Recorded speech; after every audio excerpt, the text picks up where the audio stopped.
오늘 성경 말씀은 로마서 13장 1절로 7절까지입니다. 2절까지만 읽겠습니다.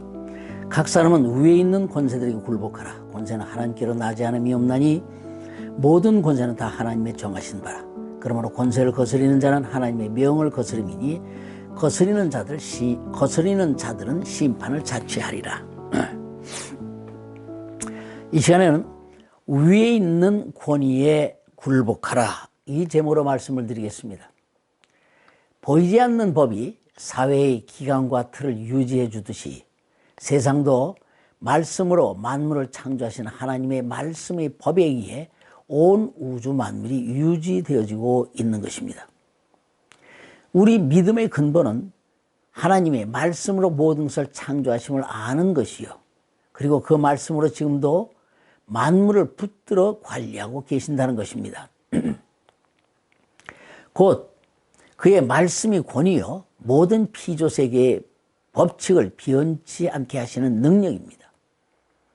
태양이 동에서 뜨고 서쪽으로 지는 것도 우주 안에 수억 개의 별들이 서로 충돌 없이 일정한 질서로 움직이고 있는 것이 그것입니다. 어른의 권위, 부모의 권위, 관리의 권위 등은 세상의 질서를 유지하고 있는 하나님의 권위 아래에서 이루어지고 있는 것입니다.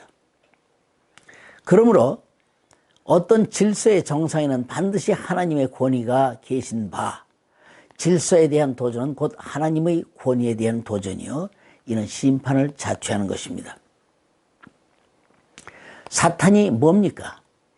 하나님의 권위를 넘보려다가 심판당한 자입니다. 하나님의 가장 큰 요구는 권위에 대해 순복하는 것입니다. 그래서 순종이 제사보다 낫고 듣는 것이 수양의 기름보다 낫다라고 하는 것입니다. 가장 중요한 것은 어떤 일을 하는가가 아니라 무엇에 순종하여 그 일을 하는가입니다. 예를 들어 야구 감독이 번트를 지시했는데 선수는 이를 어기고 안타를 쳐서 결과적으로는 득점을 했어도 그 선수는 질서를 파괴한 자입니다. 오케스트라나 합창단은 지휘자의 뜻대로 연주하고 목소리를 내야 합니다. 설사 그 중에 지휘자보다 능력이 뛰어난 자가 있다 해도 자기 소리를 내는 것은 질서의 파괴자인 것입니다. 예수 그리스도께서 자기를 낮추어 종의 형체를 가지고 십자가에 못 박히심은 하나님의 권위에 순종하는 최고의 표현입니다. 순복하는 것은 권위의 정상에 계신 하나님께 하는 것이지 사람에게 하는 것이 아닙니다. 이는 어떤 제도의 옳고 그름의 문제가 아닙니다. 비록 좋지 않은 관리가 있고 악법이 있을 수 있지만 그들에 의해 세상은 돌아가고 여전히 위에 계신 하나님의 권위 아래서 세상을 관리하고 있는 것입니다.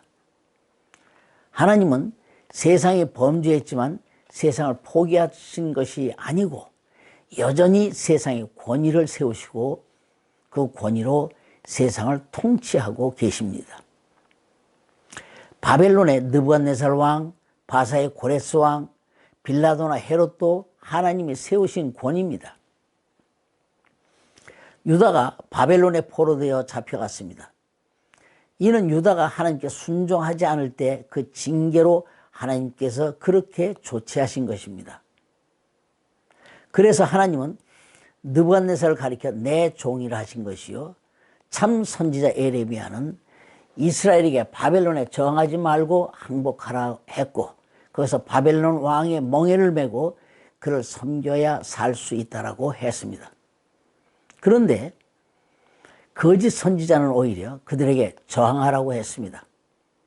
그 거짓 선지자는 참 선지자의 말대로 몇 날 못 되어 죽었습니다. 누구의 말이 맞습니까? 포로되게 한 것은 그런 과정을 통해서 이스라엘을 다시 회복시키려는 것입니다.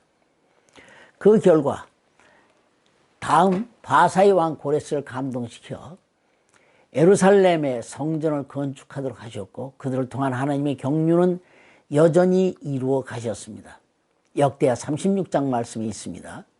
그래서 하나님은 또한 고레스도 나의 목자 기름 부은 자라고 하셨습니다. 이사야서 44장 28절, 45장 1절에 이 말씀이 있습니다.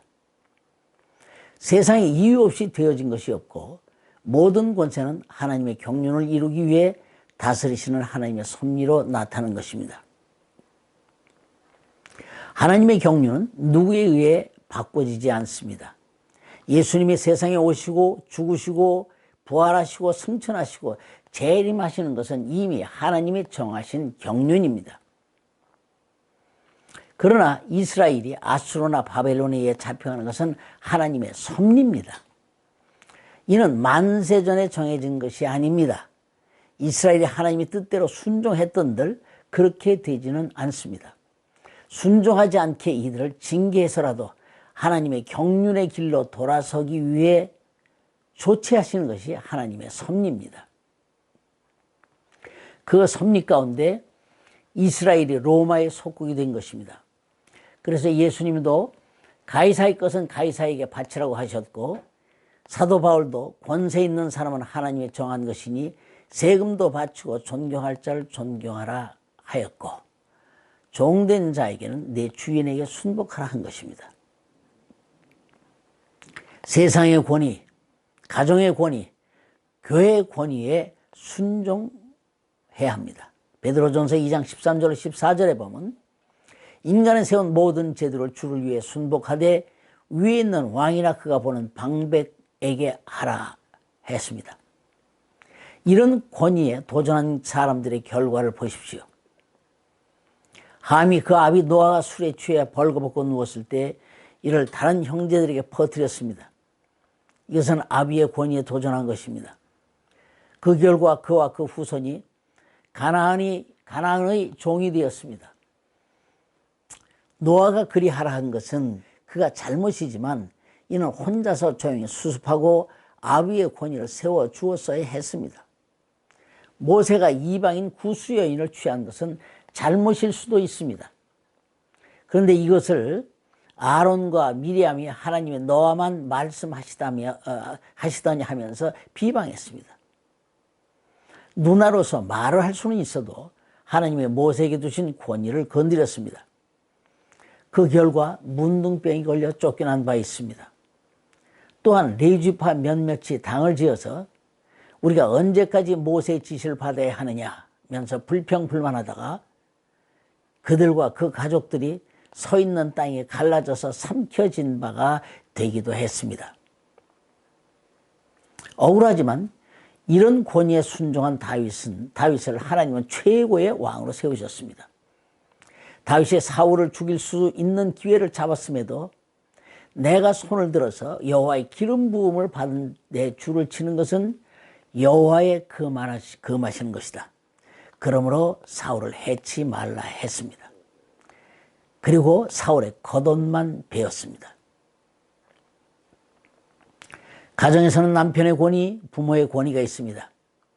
에베소서 5장 22절에 아내들이여 자기 남편에게 복종하기를 죽게 하듯 하라. 에베소서 6장 1절에는 자녀들아 너희 부모를 주 안에서 순종하라 했습니다. 노아의 술 취함을 보고 비방하여 아비의 권위를 추락시킨 함은 평생 그 형제들의 종이 되었습니다. 더군다나 중요한 것은 교회 안에서의 권위에 순복해야 하는 것입니다. 데살로니가전서 5장 12절 13절에 주 안에서 너희를 권하며 다스리는 자를 귀히 여기라 했고, 디모데전서 5장 17절에는 잘 다스리는 장로들을 배나 존경할 줄 알되 말씀과 가르침에 수고하는 이들을 더할 것이니라 했습니다. 권위는 어떤 틀을 유지하는 못과 같은 것입니다. 의자에 박는 못은 모양이 아니라 의자의 용도를 유지하는 것입니다. 길거리에도 교통 질서를 위한 권위가 있고, 주방에도 그것의 권위가 있고, 사무실에도 권위가 있습니다. 이 세상 도처에 다 권위의 제도가 있으니 그 배후는 이 세상을 유지하는 동안 하나님이 세우신 것입니다. 당신이 서 있는 그곳에서 하나님의 권위를 보는 눈을 가지십시오.